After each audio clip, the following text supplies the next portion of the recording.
Bonjour à toutes, j'espère que vous allez bien, j'espère que tout se passe bien pour vous. Je suis très heureuse de vous retrouver aujourd'hui pour une interview. Vous savez que j'ai une vision holistique de la féminité. Pour moi, il y a autant de manières de vivre sa féminité, de se sentir femme ou de se connecter à cette essence féminine que nous avons au fond de nous, qu'il y a de femmes au monde. Et c'est la raison de toutes ces interviews avec de multiples personnes très enrichissantes pour qu'elles puissent justement nous partager leur propre vision de la féminité. Et je suis très heureuse aujourd'hui d'être en compagnie de Laetitia Deradiski. Bonjour Laetitia, Bonjour Marie. merci beaucoup d'avoir accepté cette interview. Bah, avec grand plaisir. Merci pour cette chouette initiative, franchement. Avec plaisir. Alors dis-moi avant de commencer, est-ce que tu pourrais te présenter? Alors, bah, voilà, moi c'est Laetitia, j'ai 28 ans. J'ai deux métiers dans la vie. Un la semaine qui est secrétariat étudiant à l'UCL. Et à côté de ça, je suis coiffeuse et maquilleuse d'événements pour tout ce qui est mariage, soirée, etc. Donc, la féminité, je l'approche tous les week-ends presque. Tout à fait. Et dis-moi quelle est alors du coup ta vision ou ta définition de la féminité? Qu'est-ce que toi tu mets derrière ce mot-là? Alors déjà, pour tout ce qui est féminité, pour moi, il y a une part de féminité dans chaque personne, qu'on soit un homme ou une femme, comme on a une part de masculinité en tant qu'homme ou femme. Mais pour moi, la féminité, ce qui est assez important et ce à quoi moi je l'associe personnellement, c'est à la douceur, à la finesse et surtout à l'altruisme. Je trouve qu'en tant que, enfin, dans la féminité, il y a beaucoup d'altruisme et beaucoup de recherche du beau. Donc voilà, c'est surtout à ça que je l'associe. Et je trouve que l'altruisme, c'est vis-à-vis de soi-même et vis-à-vis des autres. Et c'est pour moi comment dire, c'est quelque chose d'important de se rendre compte que la féminité et l'altruisme, c'est pas juste une chose en soi, c'est vraiment quelque chose qu'on partage. Oui. Alors l'altruisme, on en a tous une définition. Souvent, on pense aux autres, mais alors quand tu parles d'altruisme envers soi-même, est-ce que tu pourrais nous expliquer un peu plus ce que tu entends par là? Euh, S'accepter, s'écouter en fait. C'est vraiment là-dedans et ne pas se juger trop durement, ce qu'on a souvent tendance à faire. Donc voilà, c'est vraiment être dans la bienveillance en fait vis-à-vis de soi-même et vis-à-vis des autres. Mhm. Ouais. Ce qui veut dire aussi que comme tout être humain a une part de féminité, en fait, cet altruisme envers soi-même est évidemment enfin, valable aussi bien pour une femme, mais du coup également pour un homme qui a envie de développer peut-être un peu plus cette part féminine. C'est ça que tu entends? Oui, tout à fait. Et que qu'en fait, pour moi, quand on parle de féminité, ça n'a rien à voir avec le physique. C'est vraiment par rapport à peut-être même pas au caractère, mais aux émotions qu'on peut dégager et aux comportements qu'on peut avoir. Mais donc, oui, qu'on soit homme, femme, ça ne change rien et chacun a cette part de féminité qui est, donc, comme je disais, entre autres l'altruisme, mais aussi la douceur, la finesse, la bienveillance. Voilà, pour moi, ça englobe pas mal de choses. D'accord. Et comment est-ce que toi tu fais au quotidien alors pour te nourrir ou pour nourrir cette féminité? C'est pas toujours facile, honnêtement. J'essaie d'être à l'écoute de mes besoins, de mes sentiments et de mon corps. Et justement, moi, j'ai commencé là, une formation en symptothermie qui m'a justement permis de bien me reconnecter à ma féminité. Parce qu'on a tendance un peu à l'oublier justement dans le quotidien avec une vie qui va à du 100 km/h, un peu moins en période Covid, mais sinon c'est souvent à du 100 km/h. Et avec la symptothermie, ça m'a permis de beaucoup me reconnecter à mon corps, à l'écouter, à retrouver des sensations que parfois on occulte un petit peu. Donc moi, c'est cette encre-là que j'ai pour le moment en tout cas. D'accord. Et quand tu parles de sensations qu'on oublie un petit peu, tu penses à quoi? Euh, je pars du principe que notre corps exprime beaucoup de choses et parfois on est prêt à l'écouter et parfois pas du tout. Et donc tout ce qui est psychosomatique est très très important. Donc parfois on essaye d'occulter certaines choses, de garder en soi, de juste pas les voir. Et justement, en apprenant à écouter son corps, le corps nous exprime, voilà, et là, tu es dans une zone d'inconfort par rapport à telle ou telle situation, tel ou tel sentiment. Et donc, essayer de se reconnecter vraiment au sens même, oui, de choses qu'on peut ressentir, en fait, donc dans les émotions, dans les sentiments, dans relation avec les autres, que ce soit dans le privé ou dans le professionnel. Oui. Alors, je trouve ça très intéressant parce qu'en fait, tu ne l'as pas encore dit, mais est-ce que tu pourrais nous expliquer ce qu'est la symptothermie? La symptothermie. Comment dire? En fait, c'est ce qu'on appelle communément la contraception ou conception naturelle. Et donc, en fait, c'est des prises de température et des observations de son corps au niveau de sa glaire cervicale ou de la position de son col de l'utérus pour voir quels sont les moments fertiles dans le mois. Donc, soit pour être en contraception, soit pour être en conception et pour pouvoir avoir un enfant. Et donc, on apprend à connaître son corps et ses réactions et à voir voilà, les paramètres généraux que chaque femme a, mais également tous les autres paramètres qui sont secondaires, propres à chaque personne. Donc ça va être des maux de ventre, des maux de dos, des maux de tête, une libido plus élevée, moins élevée, avoir très faim, ne plus avoir faim du tout, être constipé ou justement complètement l'inverse.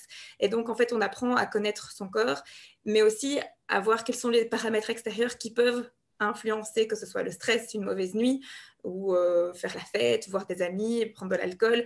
Enfin, voilà, il y a une multitude de choses qui influencent notre corps et notre environnement. Et je trouve qu'avec la symptothermie, justement, outre le fait d'apprendre à connaître son corps et son propre appareil reproducteur et sa zone de féminité pour une femme, on en apprend plus sur comment est-ce que je réagis au quotidien, comment est-ce que mon corps réagit au quotidien face à tel et tel événement, qu'il soit positif ou négatif.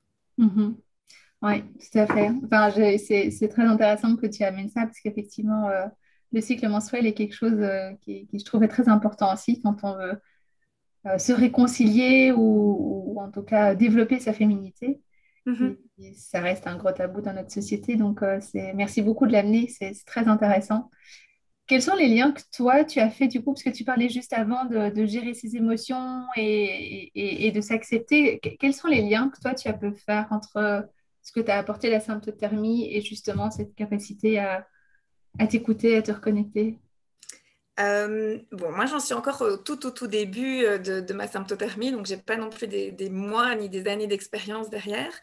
Ça m'a permis de ralentir, en fait, de chaque jour prendre un moment où j'observe mon corps et j'essaye de me faire un petit reminder de toute ma journée.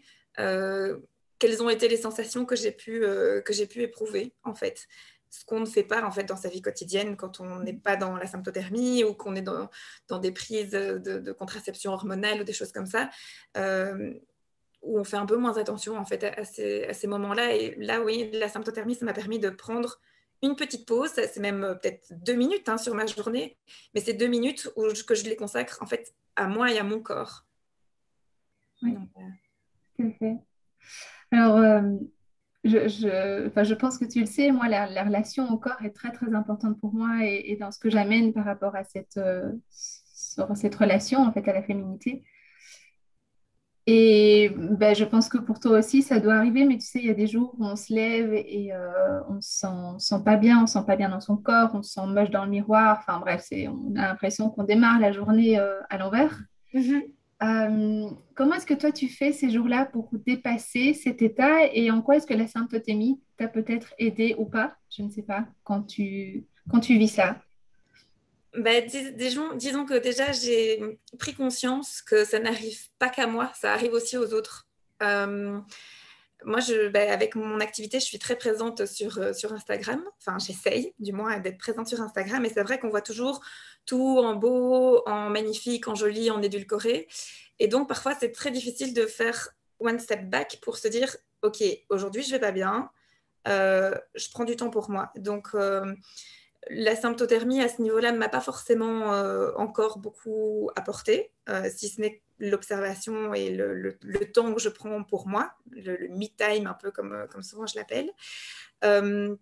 Par contre, c'est le fait, justement, vu que j'essaye d'être présente sur les réseaux sociaux, quand ça ne va pas, eh ben, vu que je veux diffuser que des bonnes ondes, eh ben, je ne vais pas poster sur Instagram. Mais donc, c'est complètement dingue de se dire qu'aujourd'hui, on n'ose même plus dire quand ça ne va pas. Donc, parfois, même dans mes petits posts Insta, ça va être, voilà, j'étais moins présente parce que voilà, le moral n'y était pas. Mais c'est très rare et on le voit peu, on le voit de plus en plus. Par contre, moi, ce qui m'aide énormément, c'est d'aller me promener en forêt, de me reconnecter à la nature en fait. Donc dans ce sens-là, je me reconnecte à la symptothermie qui est une méthode complètement naturelle. Donc là, oui, moi, la nature, ça m'aide énormément de juste me promener, pleurer un bon coup. Ça permet de vraiment évacuer beaucoup de choses, d'exprimer différemment que par la parole. Ouais. Donc, ouais, les balades en nature, écouter la nature, les animaux, le vent, la pluie, prendre un peu de temps au soleil, pour moi, c'est quelque chose qui m'aide énormément. C'est une véritable déconnexion et de me rendre compte du beau qu'il y a autour de moi. Donc, c'est peut-être que moi, je me sens moche aujourd'hui, mais regardons tout ce qui est beau autour, en fait, pour amener du positif. Oui, moi, c'est ce qui m'aide le plus. Et puis, une fois de temps en temps, c'est appeler ma maman ou des copines et me plaindre parce que ça fait aussi du bien de se plaindre une fois de temps en temps. Voilà, c'est un peu ça qui m'aide à gérer justement ces moments, ces journées un peu plus compliquées Mhm. et de faire des choses pour moi, en fait. D'être plus égoïste, mais j'appelle pas vraiment ça de l'égoïsme, de se recentrer sur soi-même. Euh, voilà, c'est juste se déconnecter de cette vie palpitante qu'on mène tous les jours pour se ressourcer autre part. Après, pour moi, c'est la nature, mais pour d'autres, ça va être faire un massage, aller faire du shopping, se maquiller. Voilà, ça dépend un peu de chaque personne. Oui, tout à fait. Et oser exprimer ses émotions, comme tu Oui, dis. et les émotions, chez moi, je sais que j'ai parfois vite un trop-plein. Et quand j'ai un trop-plein, ça s'exprime comment? En pleurant. Et n'importe quelle chose qui va m'arriver va me faire pleurer, que ce soit en bien ou en mauvais. Et donc, oui, pour moi, les larmes, en fait, c'est une vraie expression aussi du corps. Il y en a, ce sera plutôt hurler. Moi, ce sera pleurer, en fait. Et ouf, ça fait du bien de vider son sac. C'est vrai. Et on peut tout à fait pleurer de joie, pleurer de colère. Enfin, je veux dire, les pleurs ne sont pas que c'est une expression de la tristesse. Toutes les émotions peuvent aussi sortir Oui, par ces canaux-là. oui, tout à fait. Et justement, en pleurant, je trouve, enfin, pour moi personnellement, j'essaye aussi de trouver le sens. Ok, je suis pas bien, je pleure, mais qu'est-ce qu'il y a derrière? Qu'est-ce qui fait que je suis dans ce mood-là? Qu'est-ce qui fait qu'aujourd'hui, je me sens nulle alors qu'hier, je me sentais très bien et très jolie et très ci et très ça. Donc, oui, moi, ça me permet de justement un peu faire une mini-introspection. Il ne faut pas en faire trop non plus, mais juste une petite pour me rendre compte des choses. Et je trouve qu'en fait, justement, en étant en pleine nature, ça aide beaucoup à se déconnecter. Et puis, en fait, moi, la prière aussi souvent m'aide parce que quand je suis en pleine nature, souvent, je prie. Et ça m'aide aussi beaucoup à me recentrer sur moi, sur mon ressenti, voilà, pourquoi ça va pas et comment faire pour que ça aille mieux. Oui. Ça me fait penser à cette petite phrase qui dit que quand on en vient à pleurer pour une situation, c'est qu'elle est déjà en train de se libérer et que les larmes ne sont là que pour nettoyer en fait ce qui doit être traversé, quoi. Oui, oui, ça résonne beaucoup. Oui, tout à fait. Oui. Qu'est-ce que toi tu aurais envie de partager comme clés ou comme astuces qui ont fonctionné pour toi, pour toutes ces femmes qui justement sont parfois mal dans leur corps, mal dans leur peau ou qui n'arrivent pas à se connecter à leur féminité? Qu'est-ce que toi tu aurais envie de leur dire? Que pour certaines personnes, c'est une évidence et pour d'autres, c'est plus difficile. Il ne faut pas se dire que c'est censé être inné ou un instinct naturel de se reconnecter ou d'être connecté à sa féminité. Ça peut prendre du temps par les bagages personnels que chacun a pu avoir. Après, une méthode est peut-être bonne pour une, mais pas forcément pour l'autre. Et donc, c'est bien d'expérimenter plusieurs clés, comme tu dis. Moi, les miennes, c'est la nature. Voilà, très, très, très clairement, le retour aux sources, à la nature, des balades en forêt, même toucher les arbres, toucher la nature, aller respirer les fleurs. Enfin, c'est des bêtes choses, mais en fait, c'est très peu, mais c'est beaucoup aussi en même temps. Et c'est ce que je retrouve aussi avec la symptothermie. Écouter son corps et ses émotions, apprendre à l'écouter, parce que parfois on ne l'écoute pas du tout, ou on ne sait pas comment faire, donc apprendre à l'écouter. Et puis, parfois, en fait, juste se faire belle pour soi-même, justement dans ces jours où on n'est pas bien, c'est faire les choses pour soi et pas pour les autres et essayer d'éviter le regard des autres. parce que on a tendance à croire que les autres portent un jugement sur nous, alors que c'est pas forcément le cas. Mais parfois, c'est le cas aussi. Et donc, en fait, vivre les choses pour soi et pas en fonction des autres, en fait. Sans pour autant devenir égoïste, ça c'est très très important, mais en restant justement dans ce côté plutôt altruiste, je fais les choses pour moi, pas pour les autres, mais le moi, c'est pas le moi égoïste, personnel et j'écrase les autres, c'est le moi personnel, justement où je suis dans l'altruisme vis-à-vis de moi-même.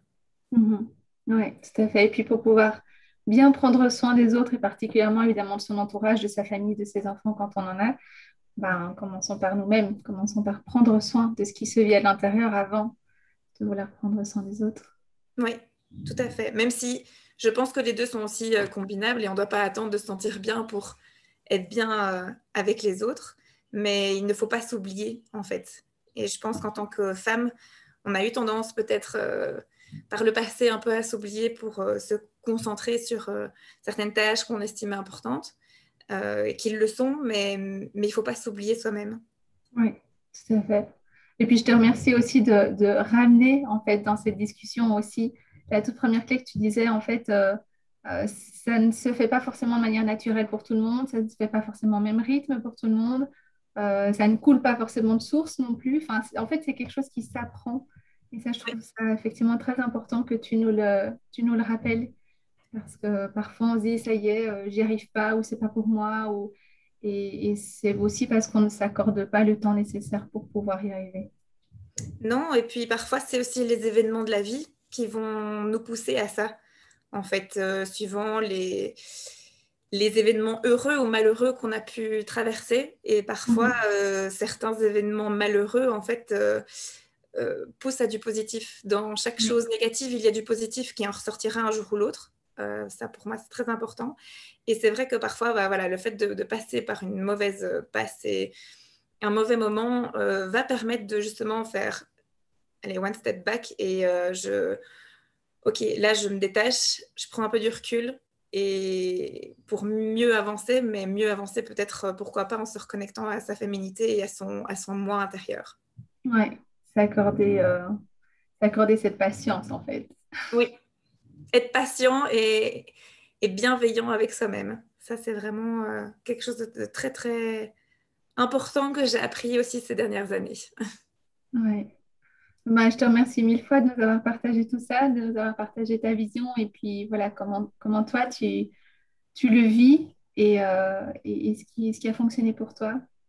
Et effectivement, tout ce qui est contraception naturelle, que ce soit symptothermie ou autre d'ailleurs, parce qu'il y a plusieurs méthodes, mais c'est quelque chose qui revient de plus en plus à la mode. J'ai aussi l'impression, on en parle de plus en plus et c'est une bonne chose. Permettre aux femmes d'apprendre à se connaître et à connaître leur corps. Oui, ça c'est... Pour moi, c'est un b.a.-ba que malheureusement, on ne nous inculque pas assez. Mais voilà, la cécité évolue aussi et donc c'est chouette qu'on puisse y revenir, c'est certain. Mhm. Avec un peu de chance, nos filles connaîtront mieux leur corps que ce avec quoi nous avons proprement grandi. Oui, j'espère. Je croise les doigts pour que ça se passe en tout cas dans cette optique-là, c'est certain. Ouais. Eh bien, Laetitia, un immense merci d'être venue nous partager tout ça. J'espère que toutes ces clés voilà, aideront aussi les femmes qui regarderont cette vidéo et que ça permettra à certaines d'entre elles d'avoir des déclics ou peut-être de se dire, tiens, j'ai pas encore testé telle clé. Allons-y, allons essayer. Donc, Ben, merci de tout merci. ça. Merci à toi surtout, Marie. Avec C'est grand très plaisir. chouette. À bientôt, Laetitia. À bientôt.